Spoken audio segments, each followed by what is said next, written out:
Srinivasa Ramanujan, né le 22 décembre 1887 à Erode et mort le 26 avril 1920 à Kumbakonam, est un mathématicien indien. Issu d'une famille modeste de brahmanes orthodoxes, il est autodidacte, faisant toujours preuve d'une pensée indépendante et originale. Il apprend seul les mathématiques à partir de 2 livres qu'il s'est procurés avant l'âge de 16 ans. Ouvrages qui lui permettent d'établir une grande quantité de résultats sur la théorie des nombres, sur les fractions continues et sur les séries divergentes, tandis qu'il se crée son propre système de notation.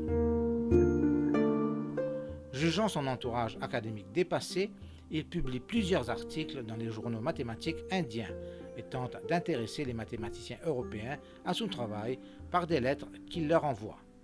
Une de ces lettres, envoyée en janvier 1913 à Godfrey Harold Hardy, contient une longue liste de formules et de théorèmes sans démonstration.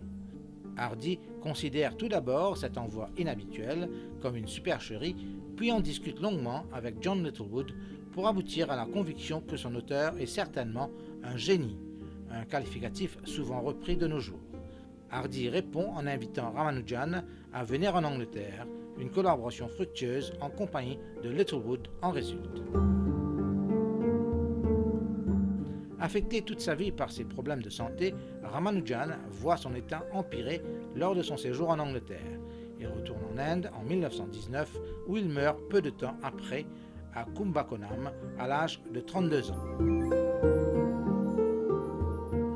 Il laisse derrière lui des cahiers entiers de résultats non démontrés qui continuent à être étudiés.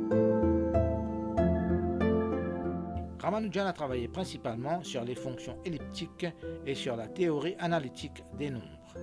Grand créateur de formules mathématiques, il en a inventé plusieurs milliers qui se sont pratiquement toutes révélées exactes, mais dont certaines ne purent être démontrées qu'après 1980.